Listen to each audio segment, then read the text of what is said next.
السلام عليكم ورحمة الله وبركاته. آديات بون سلام يا سومالي وين وبرنامج كي قيبتي السلبات ايدي بلنقاضي ننكي امريكان كها اف صوماليا كو هادليي كو هيسيي كو ماهماهيي ننكاس مركان waxaa wareysanaya nin wariya oo magaciisa la yiraahdo Cawl bal nala daawada waa qaybtiisii labaad qaybtii hore waa soo aragteen baan u maleynayaa waa soo daawateen bal qaybtana nala fiirsada af Soomaaligu waa hibo eeba ku siiyay habeen la iskama qaado marka af Soomaaliga caadiga ha la barto meel walba ha laga hadlo af Soomaaliga la joogo dadka gaalada ha lagu tababaro ha la baro luqadeenu waa luqadaha adduunka ugu fudud marka bal la dhageysta ninkii qaybtiisii labaad insha Allah ta'ala dhageysi wacan.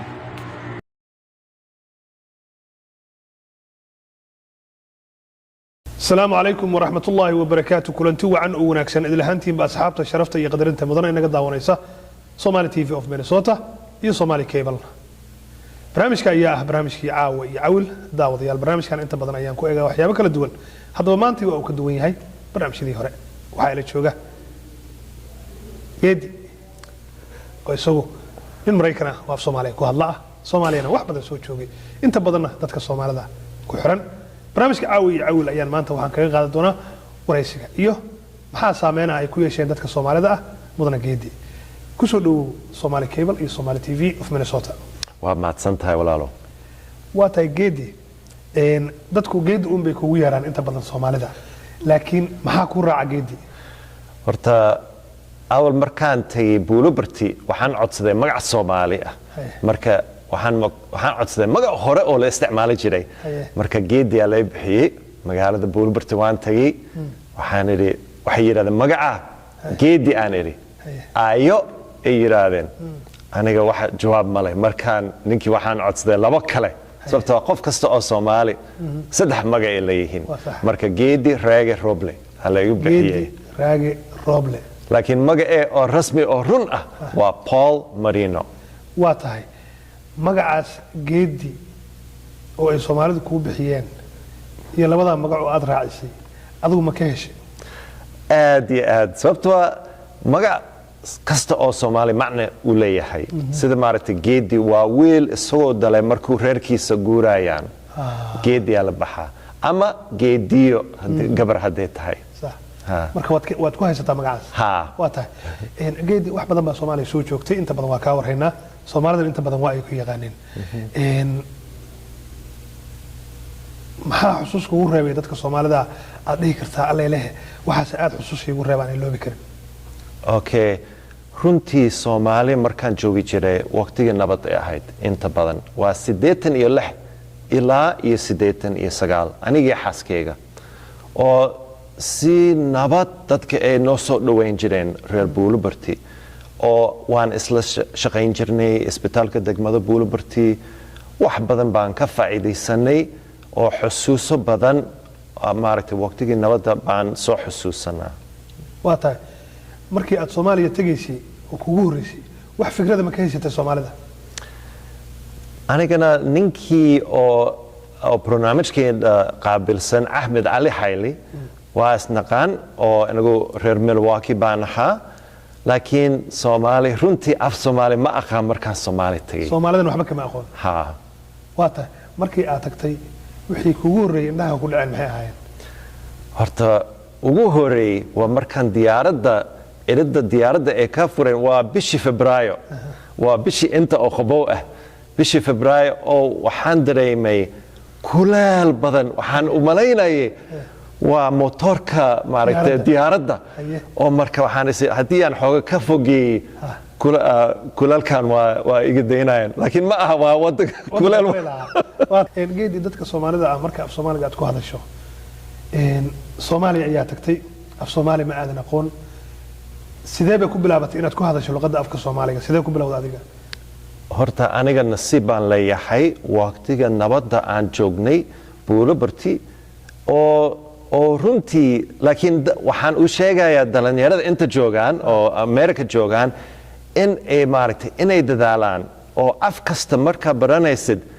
qalad waa dhaxaysa qasab ilaa maanta qalad badan waan dhahay af Soomaali mar waxaan dhahayaa xaaskeyga way wuu imaanayaa wax saas oo kale waa qaldaya marka saas baa arkaysa laakiin waa in aad u dadaashid adiga haddii aad qaldid dib male waa baran doontaa waa sida wiil yar inagoo Buulobarti joognay mid oo kooxdeena ka mid ah wuxuu yidhi labo eri af Ingiriis kaliya u yaqaan uu dhahaya BBC London buu yidhi macnaha waa wiil geesi waay hadda waxaan u malaynayaa wiilkan professor inuu yahay maadaama geesi uu yahay maasha Allah waa tahay dadka Soomaalida ah oo aad meelaha ku aragto magaalada Minneapolis hadda aad joogto ku nooshahay Soomaali aad u fara badan baa jooga halkaad ka shaqaysana waa meeshii caafimaadka wali Hennepin County ma joogtaa Soomaa waa tahay maxaa kala kulantaa maxaa aragtaa maxaa ku aragtaa okay horta dad badan baan arkaa oo ku cusub maaragtay oo talaal u baahan yihiin ama hadda waxaan ka shaqeeyaa qaybta lafaha oo dadka cusub markay igu yimaadaan waa salaamayaa dadka waa naxayaan ninkan af Soomaali u yaqaan mar waxay yiraahdeen mataqaan adiga miyo wiilka af Soomaali yaqaan markaas aan iri maana wiil ah aniga awoo aan ahay wiil ma ihi marka waa yaabayaan laakiin aad baa u faraxsanahay inaan u soo dhaweyn karaa dadka Minneapolis yimaadaan gaar ahaan isbitaalka Hennepin County laakiin runtii waxaa jirta daktaro Soomaali kalkaaliyo oo shaqo kasta ay ka shaqeeyaan isbitaalka Hennepin طبعا عسبتالك dad waaweyn baa imaada waayeela laqada af Ingiriiska ku hadlin inta badanna waxay helaan facility ama turjubaano laakiin mar hadii la waayo adiga ma lagu yaraa geedi mar hadii la waayo laakiin sida maxmaadi la yiraahdo buun hadii la waayo bedelkiisa la helaa marka hadii la waayo adiga lagu yaraa laakiin inta badan horta turjumaanada oo ka shaqeeya isbitaalka Hennepin aad bay u fiican yihiin afka Ingiriis iyo afka Soomaali aad bay u yaqaaniin oo maaragtay waa ordaya waa shaqeynayaan waa dadaalayaan waata geedi dhulkii Soomaalida oo aad inta ka shaqeynaysay oo aad Soomaali ku baratay oo aad dabeecadiisa baratay oo aad dadkiisa baratay muddo 25 sano dagaal ka jiray adiga sida u aragtay marka wadankaas soo burburay iyo sida uu noqday iyo sida uu hadda yahay sida u aragtaa runtii waan ku xumahay markaan arko ama journaal ama sida BBC ama VOA markaan ka dhageysto telefoonkeygii aad baan ugu xumahay dib badan dadka Soomaali ay arkaan waa ogahay dadka qaar Amerika ay yimaadeen laakiin badankood Soomaali ay joogaan waana dib badan ay leeyihiin oo ilaah waxaan ka baryayaa nabad inuu u geeyo wadanka Soomaaliya hadii alla idmo adiga Soomaaliya markii aad ka soo baxaysay ma nabad bay ahayd mase xilligii dagaalka ayaad ka soo baxday waa 1989 dagaalkii adiga si xog ma bilaabin laakiin xogaa meelihii aad joogto uu soo gaaray Buulobarti iyo soo gaaray Soomaaliya wax yar waa tahay markaa fiirisay dabeecadda dadka Soomaalida iyo say isu jeclaayeen iyo say u ahaayeen dad isku xiran iyo say u ahaayeen dad dhaqan adag iyo say u ahaayeen dad islaam oo maaragtay aan jeclayn in dhibaato la isu geysto way isdagaali doonaan oo isqixin doonaan marna niyadda ma ku soo dhacday maya anigana runtii markaan arkay dhibka Soomaali ku dhacday oo sida maxmaadi maaragtay kaba xumo waxa ka dhaanta kaba laawe runtii anigana run ahaan waxaan isiri horta dawladdan ma fiicna waa dawlad maaragtay militariga iyo waxaas laakiin ka bacdi waxaan arkay dawlad horta dawlad mid xun ha noqoto dawlad faa'iido u leeyahay oo dawlad markay jira waxaa jirta dawlad xun baa dhaanta aad marka dawlad xun dan ba ugu qasabtay dadka inay qoriga qaataan oo maanta Minneapolis hadii la sheego wax police ma leh wax maaragtay national guard ma leh wax koranto ma leh say u noqon lahaa ma aha Soomaali gooni ah waa qof kasta oo bani aadan dhibaato gaar leh waa tahay xiriirkiina ka dhaxeeya dadka Soomaalida adiga intee u leeyahay horta runtii anigana markaan Soomaaliya 3 sano iyo bar bis baan joognay inta badan Buulobarti waana waqtiga nabadda anigana 26 ilaa 29 baan ahaa oo sano ah marka wiil yar baan ahaa oo anigana markaas waxaan iri haddii qof ka soo qabo nin Soomaali hadduu Minneapolis ama adiga meel Minnesota ka mid ah hadduu tago oo 3 sano bis joogay oo waddankiisa ku noqday hadduu yiraahdo aniga expert aan ahay wax kasta oo Mareykan waxaan oran lahayd adiga runtii wax ma taqaan adiga wax yar baa taqaan aniga sidoo kale aniga expert milihi way arag milihi laakiin waxaan arkay sidii maaragtay inta badan Buulobarti waan joogay oo runtii dad Buulobarti aad maaragtay si nabad bay isla noolaan jireen waa tahay magaalo aan ahayn Buulobarti ma tagto oo Soomaaliya ku taal ha mar 1995 muddo 2 September waxaan soo booqday Garowe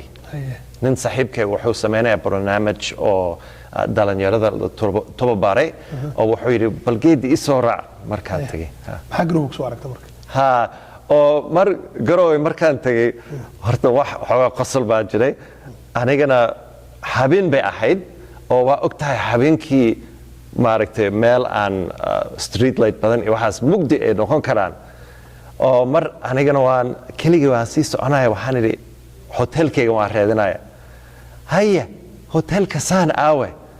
marka islaanta waxay tidhi argaalada Garowe ay yimaadeen armindi ikeen markaasaan idhi midig waan malaynaya waa salaamanta qosol laakiin dadka ajnabi markay joogaan dadka si fiican ma fahmayaan si kale way fahmayaan ama ajnabiga Mareykan yimaadaan marmar saasa dhacda iyo ajnabiga xagga tagaan marmar xoogaa is afgaran waay baa jira geedi Soomaalidu waxay leeyihiin dhaqan maahmaahiyo gabayo dhinaca suugaanta adigu maxaad ka taqaan anigana horta runtii sidii Soomaaliya ay yiraahdeen dad waa dad hore hadal waa intuu yiri xigmad badan runtii Soomaaliya waxay leeyihiin xagga mahmaa iyo mar kasta anoo isbitaalka joogay daktarada aan la shaqeeyay ayada waa qaybta maaragtay gacan ee qalataan u sameeysa oo mar sidii mahmaadi Soomaaliya waxay yiraahdeen fartaada xumaatay filfil kaaga ma harto ama Soomaalidu waxay yiraahdeen gacanta waa la dhoora lugta waa la dhiba ishi waa la dheefsadaa ama nin tuur leh siduu sahday isaa yaqaan marka waa mahma laakiin waa badan yihiin iyo macnay leeyihiin waxa isticmaalaysaa marka xooga ula jeedo kale aad leedahay waa tahay marka aad la macaamilayso dadka Mareykanka ah oo aan ahayn Soomaalida oo afka Ingiriisiga ku hadlaya adigoo mahmaadi Soomaalida haysta ma ugu dhex dartaayo ayadoo Ingiriisi ma ku tiraahdaa mar waxaan iri sida mar waxa uu sheegayaa wax baan arkay oo ka soo qaba isbitaalka oo dadka bukaanka wax si kale baa jira marka mar waxaan dhahayaa baroorta orgiga ka weyn marka waxa uu sharaxaya sheekadii naagtii ayada dhimatay orgiga dhimatay iyo ninkii dhimatay marka islaanta kale ay yiraahdeen baroortan orgiga ka weyn marka macnuu leeyahay waa mar dadka Mareykan waa uu sheegaya saas oo kale waa tahay dhanka gabayada wax ma ka taqaan wali wax gabay ah oo adiga gabay ma xirkeyga ma gabay xirkeyga ma waa igu adag hatta heeso Ahmed Ali Hayli wuxuu na bari jiray hees oo mar laakiin ma aha haddii aan hees haddaan ka dhageysto ma keeni karo maaragtay ma fahmi karo marka la heesay waa fahmaysaa miya markii la heesay oo lee maaragtay fasiro waa fahmaysaa wali marka adiga hees aad taqaan ma jirtaa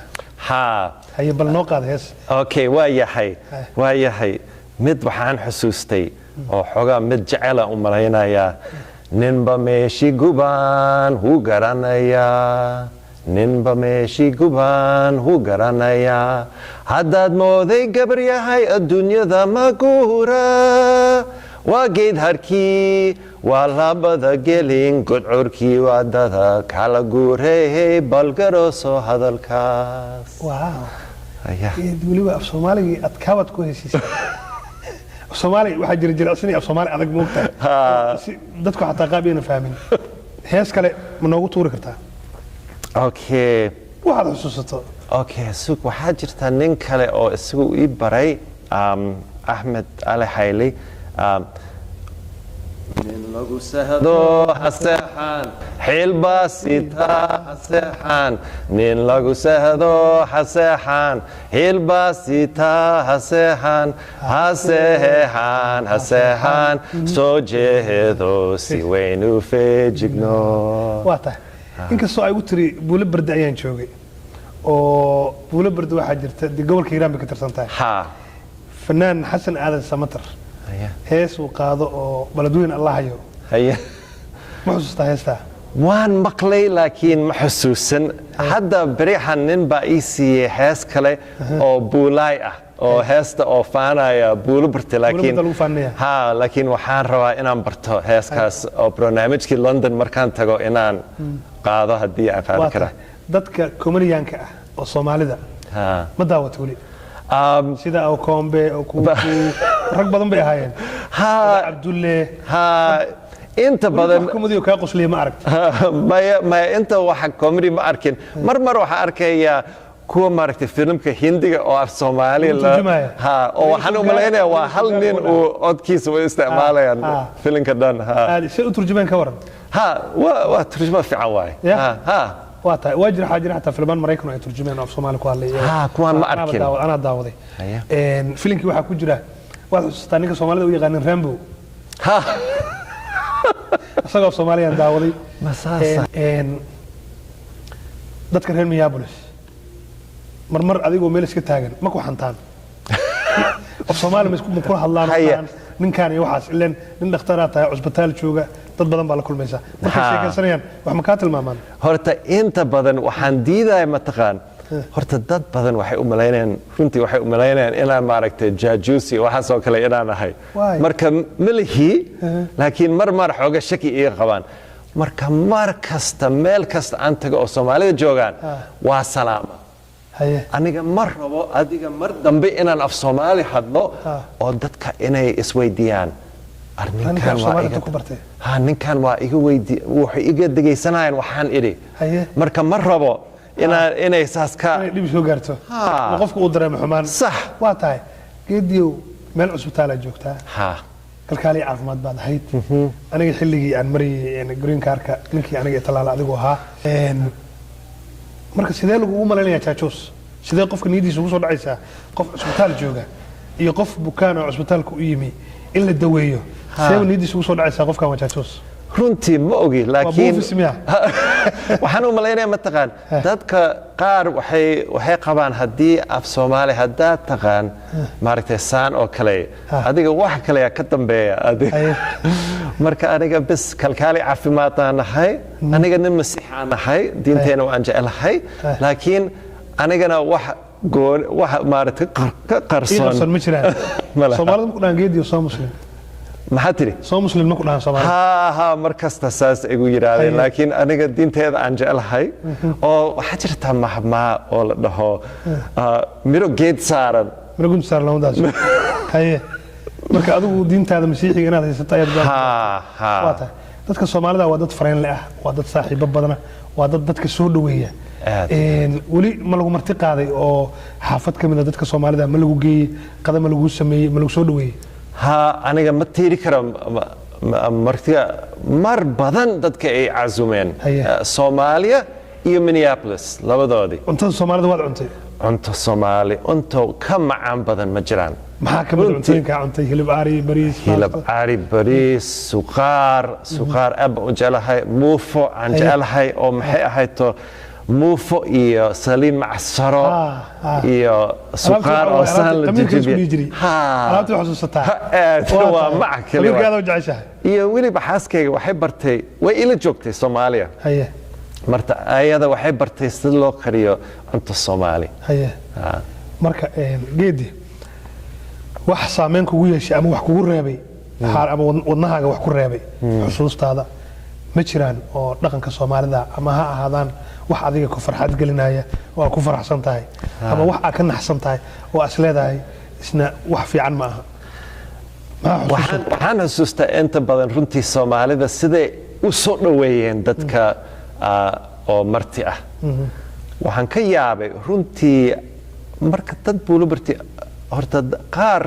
waa dad xoogaa lacag badan ma aha maaragtay xoogaa marka haddii aad gurigooda tegtid wax ay haystaan way ku keenayaan oo weliba nin ajnabi haddaad tahay waxay yidhahdeen orad faanta qabo ama kooka qabo ninkan waa nin maaragtay marti ah dadka sidai ay maaragtay u qiimeeyaan martida iyo runtii sidii dadka ay u dadaalaan qaraabadoodii ma aha maraykan qaraabo waxaa waaye walaalka walaasha caruurtaada hooyada aabbaha taas waa qaraabada runta oo aad maaragtay u dadaalaysaa laakiin soomaali waxay yidhahdeen walaalkee laakiin haddii aad weydiisid maya waa xoogaa ilmo adeeraan nahay ama saasoo kale laakiin waad u dadaalaysaan oo runta u danaynaysaan oo xagga qaraabadiina taas waa wax fiican aan arkay oo maasha allah oo waxaad ku faraxday waa ha waxaad ka naxday weligaa ma aragtay marmar oo qosol ah sidii marka maqaayad markaad tegtid oo dadka markay yimaadeen oo dadka maraykanka way fadhiyaan line bay sugayaan file bay turankooda bay sugayaan laakiin soomaalida marmar waxay yidhahdeen war kaale maanta oo dhan waan ku sugaya iyo markaan taga maqaayadda soomaaliya markaan soo dalbaday qaftan ahaan waxaan idhi war ma taagnaan karee qaftan ahaan markaasay yidhaahdeen haddii aadan taagnaan karin bal fadhiiso haye kursiga lagu fariisiyo marka adiga dhaqanka soomaalida waxyaalo badan waa la qabsataan u malaynayaa wax badan ma aha laakiin waa maqashay rag isfaanji waa rii isnugtahay maalin kasta wax cusub baan baranaya waa tahay hadda waxaad u socotaa meesha la yidhaahdo london maxaad ka doonaysaa okay horta adiga 4-5 bilood ka hor nin oo la dhaho Rufai Shirwa isagana NGO leeyahay oo isagoo maamuul ah oo International Human Development Organization oo ayagana dib u dhis waxay sameynayeen isbitaalka buulibarti aan ka shaqayn jirnay marka wuxuu igu codsatay inaan Toronto tagay marka Toronto waan tagay xafladii waan ka qayb galay oo aad baan ugu helay waxaan arkay dad badan oo buulibarti bay ahaayeen oo mid kale bay sameeyeen inta Minneapolis ah oo marka bishii December bishii soo socda 5teeda xaflad oo dadka ay taageerayaan dib u dhiska isbitaalka degmada buulibarti bay sameyn doonaan marka aad baan u faraxsanahay inaan tago aniga iyo dadka kale oo reer Minneapolis sidii Sabra iyo saaxiibada kale Maxamuud baa ii raaci doonaan oo marka saas baan aadi doonaa haddii ilaah raalli ka noqdo waa taa mustaqbalka Soomaaliya ma aadaysaa anigana aad baan u jeclaan lahaa intaan dhimano inaan buulibarti mar dambe arko buulibarti waa magaaladii aad la qabsatay kusoo Soomaaliya ku baratay magaalooyin kale oo Soomaaliya aad jeceshaa ma jiraan xamar baan tagay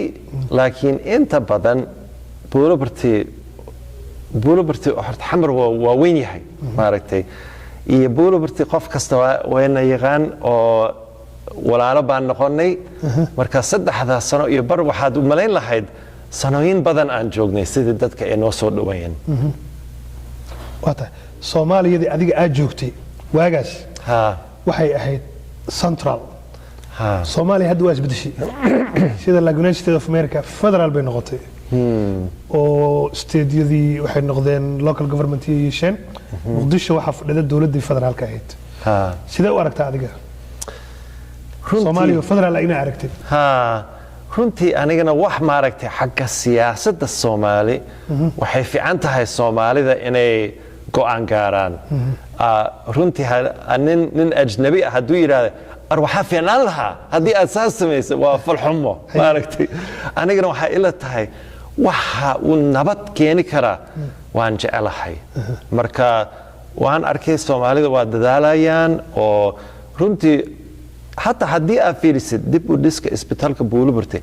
أنا جنا حفلت بس بانتجايا لكن كوا شقينا أو كوا ماركت أد وددالايان والصومالي marka waxaa ila tahay Soomaalida waxay xalin karaan dhibka ay leeyihiin ayaga u taala ha talada ayaga iskale ha waa tahay ha ma maqashay nimaan tali jirin hadduu taliyo nimaan tagi jirin baa tagaa صح هذا اللي وين waa tahay geedi dadka Soomaalida meel kasta ay ka daawanayaan barnaamijkii waa gabagabo maxaad leedahay okay fulintaada ugu dambaysa horta waxaan dhaxlahaa aad ba u baadsantihiin maaragtay sidaad igu soo dhaweyseen anigii xaaskeyga iyo gabadheena yar ah oo eemi ah oo ayada 9 bilood bay ahayd barkaan Soomaaliya ka tagnay aad ba u baadsantihiin oo faa'iido badan baan ka helay markaan Soomaaliya joogay iyo waliba Soomaali saaxiib aan leeyahay inta joogaan waa saaxiib oo run ah oo aad ba uga helay maaragtay waqtiga aan Soomaali joogay aad ba u mahadsantihiin waa tahay geedi barnaamijka waa soo xireynaa waxaan jeclaan lahaa hal hees inaad igu soo xirtid okay marka labadaas hees been aan aqaan marka laakiin midii kale aan ku heesay oo ninba meeshi gubaan hu garanaya haddaad mooday gabar yahay adduunyada ma guura waa geed harkii waa laabada gelin godcorkii waadada kala guureeyey balgarooso hadalkaas sida goodir xeregalay u gooxay golaheena sharaftale u gooxay ma ku gaare hadal go'asho guul laguma waare gogoosane hooga anta ho waa tahay daawadayaal barnaamijkii aan maanta ku martiqaaday Paul Mareno oo Soomaalida u yaqaaneen geedi barnaamijku waa caawil TV-gu waa Somali Cable iyo Somali TV of Minnesota inta aan barnaamijkan lamada daawadayaal dib ugu kulmayno barnaamij soo saaro waa siyaasi Ciise Alxani farsamadana waa isla siyaad xiriirinta barnaamijka waa anigu caawil Nuur Shiraac dhammaantiin waxaan ku salaamayaa salaanta islaamka assalaamu calaykum wa rahmatullaahi wa barakaatuh